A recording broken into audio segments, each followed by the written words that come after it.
अच्छा, वैसे तो ये इसके प्रैक्टिस क्वेश्चन जो थे, ये आपके पास कैम्ब्रिज की तरफ से कुछ क्वेश्चंस थे। तो पैटर्न आपको हेल्प हो जाएगी। और केमिस्ट्री आपने दिया, आपको आइडिया होगा पेपर का कि कुछ इतना डिफिकल्ट नहीं था। अगर आपने थोड़ा बहुत भी मतलब 60-70% भी पढ़ा होगा तो आपको आइडिया होगा कि पेपर इतने डिफिकल्ट नहीं थे। बाकी सबका अपना अपना होगा ओपिनियन अब उसमें। तो खैर इसमें ज़्यादा 5 से 6 मार्क का क्वेश्चन होगा स्पेस फिजिक्स का, तो इसलिए ज़्यादा इसको मैंने दोबारा डिटेल में पूरा सॉल्यूशन और ये सब नहीं किया, क्योंकि पहले से रिकॉर्डेड सब चीज़ें अवेलेबल है। सॉल्यूशन इसका कंप्लीट किया हुआ है। तो एक आपके पास जर्नल ओवरव्यू हो जाएगा कि बेसिक, जिस तरह आपको बताया था कि या तो प्लैनेट से रिलेटेड क्वेश्चन होगा। आप जैसे क्वेश्चन नंबर 1 देखो, सोलर सिस्टम का है। सोलर सिस्टम में उन्होंने कहा sun, planet, moon, asteroid, comets. Asteroid, comets वगैरह की डेफिनेशन सारी हैं, वो एक बार पढ़ लेना खुद से भी। ठीक है, क्योंकि बेसिक बेसिक 1 मार्क की वो भी पूछ लेते हैं। और इसमें सबसे पहले देखो, इन्होंने पूछा state the name of the planet closest to the sun. या तो सीक्वेंस पूछेगा किसी भी प्लैनेट का। ठीक है, mercury, Venus, Earth, Mars, Jupiter, Saturn, Uranus, ये सारे सीक्वेंस आपको बिल्कुल याद हो, जिस तरह रेनबो कलर सीक्वेंस याद होता है। और उसके बाद फिर उन्होंने कहा है describe the difference between a planet and a moon. अब प्लैनेट और मून में डिफरेंस क्या होता है कि दोनों में बहुत क्लियर डिफरेंस है। वैसे तो मल्टीपल डिफरेंसेस भी हैं, पीडीएफ आपको सेंड किया उसमें लिखे हुए हैं, लेकिन बहुत जर्नल डिफरेंस आप बताओ। तो सिंपल सी बात ये कि मून हमारे जो है वो प्लैनेट के अराउंड जो है वो ऑर्बिट करता है, जिस तरह हम सन के अराउंड करते हैं। और बाकी जो है वो प्लैनेट सन के अराउंड ऑर्बिट करते हैं, और मून जो है वो हमारे प्लैनेट के अराउंड ऑर्बिट करता है। तो ये आपके पास इसमें सिंपल सा डिफरेंस है। और दूसरा ये कि प्लैनेट आपके पास सॉलिड स्टेट में होता है नॉर्मली, और मून को हम सैटेलाइट कंसिडर कर रहे होते हैं। और इसके अलावा फिर अब कॉमेट और एस्ट्रॉइड्स की डेफिनेशंस होंगी याद, तो फिर उसमें डिफरेंसेस भी पूछ सकते हैं, जिस तरह यहाँ डिफरेंस पूछा, state 2 differences between an asteroid and a comet. और इसमें आपके पास डिफरेंस मेंशन है कि कॉमेट का इलिप्टिकल ऑर्बिट होगा, जबकि एस्ट्रॉइड्स का सर्कुलर ऑर्बिट होता है। और नेक्स्ट ये है कि कॉमेट्स जो है वो आइस से मिलकर बने हुए हैं, और एस्ट्रॉइड्स जो है वो रॉक और मेटल से मिलकर बनते हैं। ये भी आपके पास जर्नल जर्नल सी आपके पास थ्योरी है, साइंस में आपने जो भी बेसिक्स पढ़ी है उसी से रिलेटेड। तो उसमें कुछ ऐसा नहीं है कि साइंटिफिक फार्मूला, साइंटिफिक इक्वेशन कुछ हम यूज कर रहे हो तो जो बहुत डिफिकल्ट हो। और उसके अलावा पार्ट डी आप देखो। पार्ट डी में आपके पास लिखा है the planet closest to the sun orbits the sun in 88 days.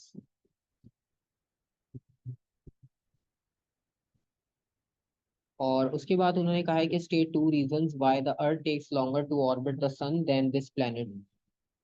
अब इसने कहा है कि प्लेनेट आपके पास जो है वो इतना क्लोज है कि वो सन को 88 डेज में ऑर्बिट कर लेता है। अब उन्होंने पूछा state 2 reason why the earth takes longer to orbit the sun than this planet. अब नॉर्मली हम कितना टाइम लेते हैं, अर्थ आपके पास बेसिकली 365 डेज ले रहा होता है। ठीक है, हम 365 डेज में अपना एक कंप्लीट रोटेशन कंप्लीट करते हैं सन के अराउंड। और अगर आप सन इस प्लेनेट की बात करो तो ये टोटल 88 डेज ले रहा है। ठीक है, तो इसका मतलब ऑर्बिट हमसे शॉर्ट होगा, तभी ये हम अपना सर्कल जो है वो जल्दी कंप्लीट कर पा रहा है अपनी rotation as compare to earth के। तो सिंपल सा इसमें एक कॉन्सेप्ट तो ये है कि हमारा अर्थ का ऑर्बिट उससे ग्रेटर है। ठीक है। और दूसरी बात ये कि जो ऑर्बिटल स्पीड है, यानी ऑर्बिट में मूव करने की जो स्पीड है, या तो वो स्लो हो सकती है हमारी। ठीक है, हो सकता है हमारा ऑर्बिट आपके पास सेम हो, लेकिन हम स्लो मूव करने की वजह से ज्यादा टाइम ले रहे हैं। दोनों पॉसिबिलिटीज है, क्योंकि आप देखो सिंपल सा स्पीड का अगर आप फॉर्मूला भी देखो, डिस्टेंस ओवर टाइम, तो स्पीड आपके पास इसमें दो फैक्टर्स हैं, डिस्टेंस या टाइम। तो या तो हमारे ऑर्बिट का डिस्टेंस बहुत ज्यादा है, या तो हमारा जो है वो टाइम हम ज्यादा कंज्यूम कर रहे हैं, मतलब हम स्लो मूव कर रहे हैं। तो दोनों में से कोई भी फैक्टर हो सकते हैं। सिंपल आपने जर्नल उसको एक्सप्लेन करना है।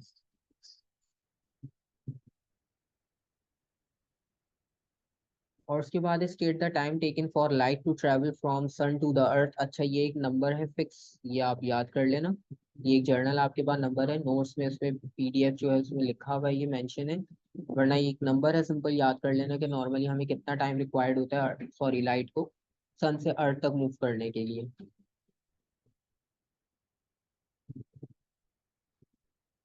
और उसके बाद है कि use your answer to calculate the distance. Simple speed का फॉर्मूला आपके पास लिखा हुआ है पहले से, टाइम आपको मिल चुका है, लाइट की स्पीड आपको पहले से पता है, तो डिस्टेंस फाइंड आउट करना मुश्किल नहीं है आपके पास। सिंपल आप स्पीड का फॉर्मूला जो है वो यूज कर सकते हो।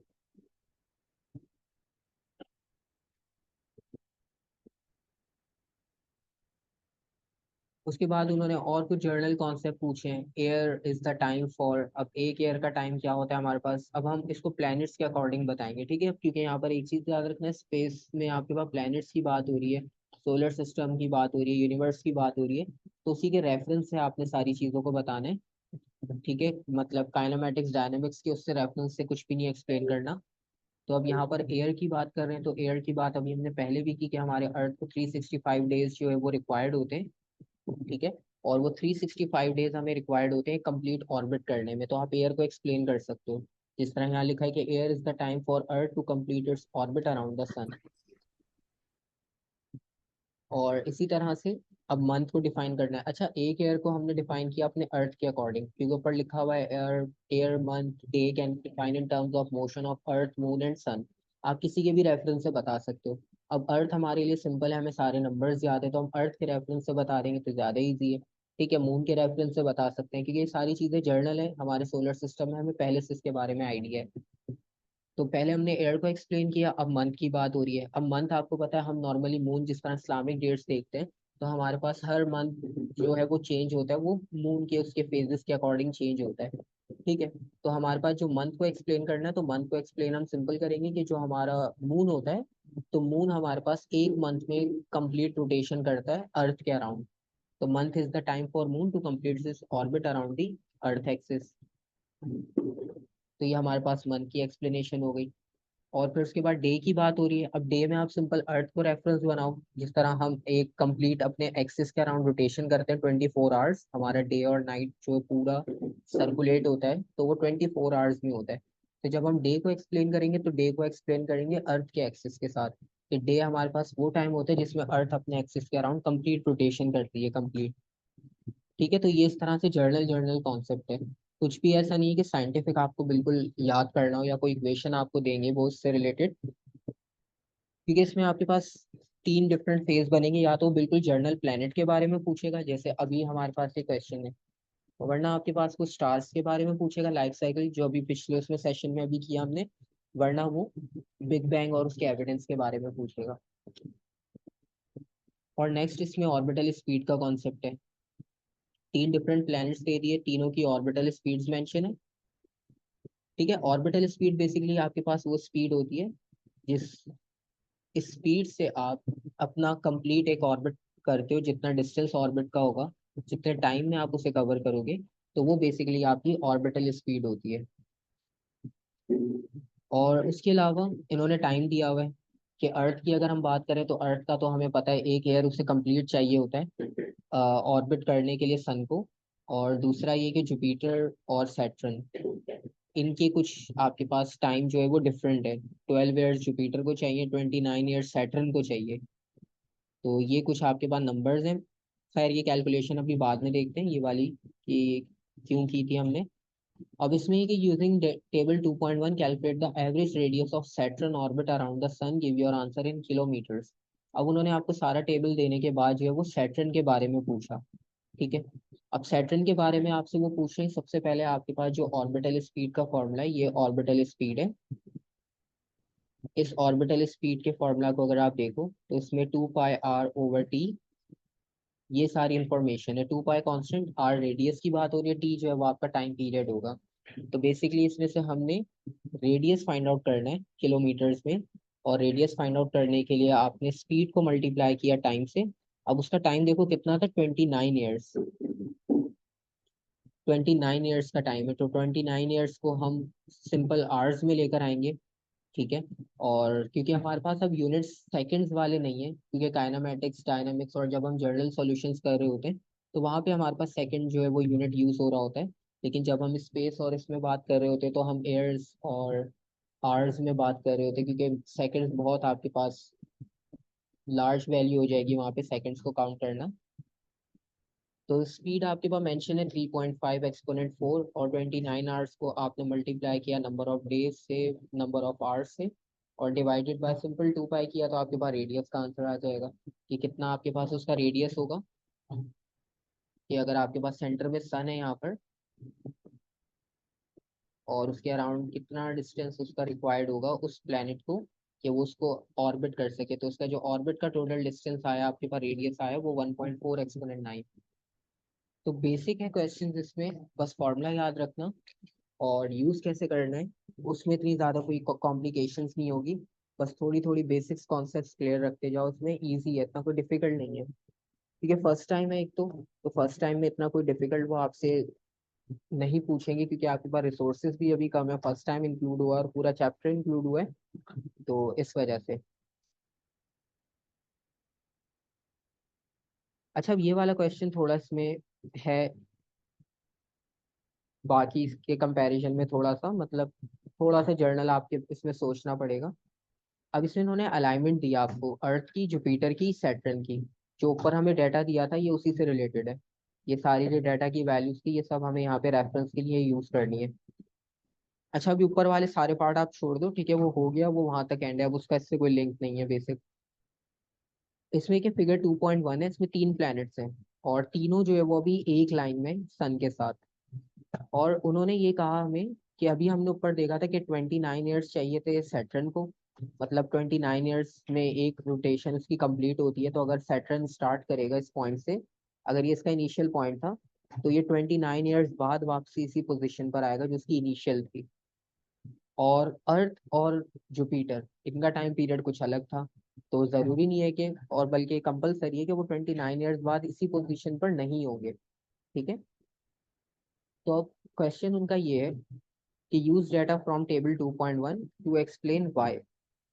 और आपने एक्सप्लेन क्या करना है कि 29 years later Saturn returns to the same position relative to the sun, but earth and Jupiter are not in the same line. तो देखो, बहुत सिंपल सा कॉन्सेप्ट है कि आपके पास अर्थ, जुपिटर और सैटर्न तीनों का जो टाइम पीरियड था वो बिल्कुल डिफरेंट था। मतलब अर्थ जो है वो 29 रोटेशन कर चुका होगा तब तक, क्योंकि अर्थ को चाहिए एक ईयर। और जितने टाइम में सैटर्न एक राउंड कंप्लीट करेगा अपना सन के अराउंड, उतने टाइम में जो है वो अर्थ 29 राउंड कंप्लीट कर चुका होगा। ठीक है, और इसी तरह से अगर आप जुपिटर को देखो, तो जुपिटर का टाइम भी सैटर्न से कम है, तो 29 डिवाइड बाय 12 करेंगे तो 2.4। जुपिटर 2.4 राउंड कंप्लीट कर चुका है अपने, और सैटर्न एक राउंड कंप्लीट कर चुका होगा। ठीक है, तो इसका रीजन सिंपल सा ये है कि the time taken for Saturn to rotate is 29 years, where is the rotation time for the earth and Jupiter is less.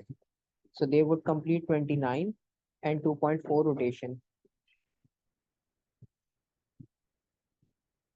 So they won't return to their position yet. तो अब उनका क्योंकि time period different है, तो इस वजह से आपके पास जो है उनकी रोटेशंस काफ़ी कंप्लीट हो चुकी होंगी, उनके नंबर्स उससे ज़्यादा होंगे। तो ये सारा सिंपल सा रीज़न है आपके पास कि इनकी पोजीशंस अब आपके पास सेम नहीं होंगी, वो नंबर ऑफ रोटेशंस में सैटर्न से आगे जा चुके होंगे।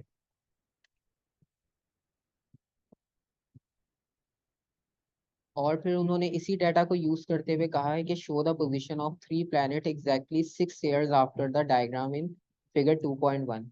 अच्छा, अब तीनों डायग्राम को आपने यहीं से स्टार्ट करना है और 6 ईयर्स के बाद देखना है वो कहाँ होगी। अच्छा, अर्थ का तो सिंपल सा फिनोमेना है, एक ईयर का सिंपल सा टाइम है, तो 6 साल बाद भी वो आपको यही मिलेगा अर्थ। ठीक है, बस 6 रोटेशन कंप्लीट हो चुकी होगी, पोजीशन उसकी यही होगी। तो सबसे पहले अर्थ तो आ गया अपनी जगह पर सेम। ठीक है, उसके बाद जुपिटर की अगर हम बात करें, तो जुपिटर का बेसिकली टाइम कितना था, 12।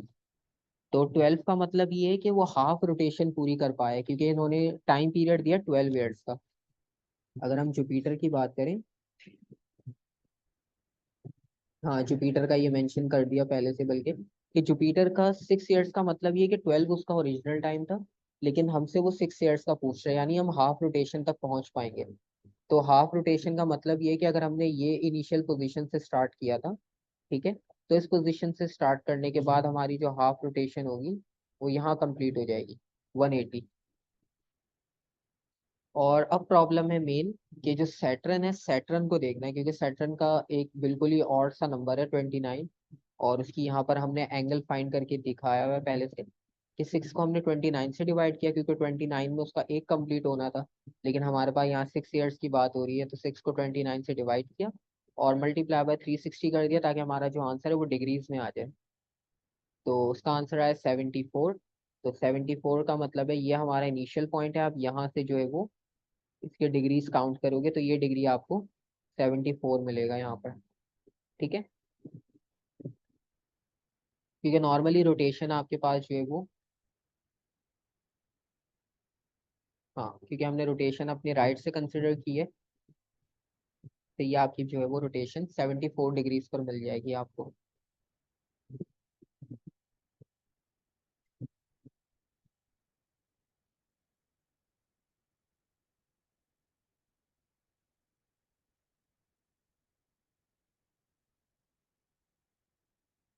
और बाकी इसमें ये कि सीक्वेंस आपको याद रखना है, यहाँ भी इन्होंने सीक्वेंस का पूछा हुआ है। सीक्वेंस अगर नहीं भी याद हुआ तो उसके लिए एक राइम है आपके पास, simple my very educated mother just served us nuggets. तो MEEMJSUN, Mercury, Venus, Earth, Mars, Jupiter, Saturn, Uranus, Neptune, Pluto तो अब नहीं है। तो इस तरह से आप इसके सीक्वेंस को याद रख सकते हो। अब इसमें भी देखो टेबल में सबसे पहले सीक्वेंस पूछा है, तो 2 मार्क तो आपको उसको सीक्वेंस ही मिले।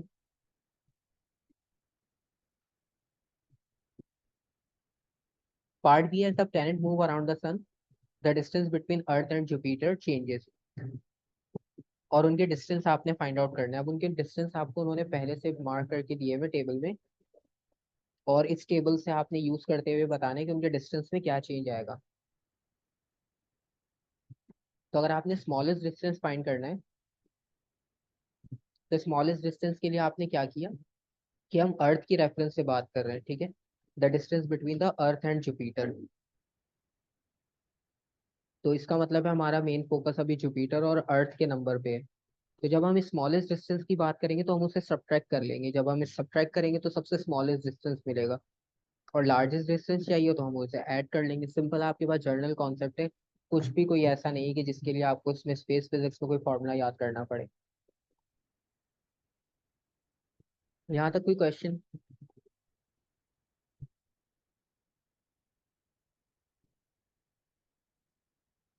बाकी भी इसकी कंप्लीट आपके पास एक्सप्लेनेशन पहले से भी रिकॉर्डेड है सेम पेपर की, इसलिए यहाँ पे दोबारा आपको सॉल्व नहीं करवाया ये, क्योंकि हमारा वो चीज़ पहले से है हमारे पास सेव। बाकी वो स्टार से रिलेटेड था, वो ये सारा पूरा प्रोसेस उन्होंने पूछा हुआ है। ठीक है, बाकी फिर इसकी मार्किंग इसकी मैं स्पेसिमेन पेपर में भी था स्पेस का, उसमें भी यही क्वेश्चन था, तो वो सॉल्यूशन भी आपके पास है पहले से।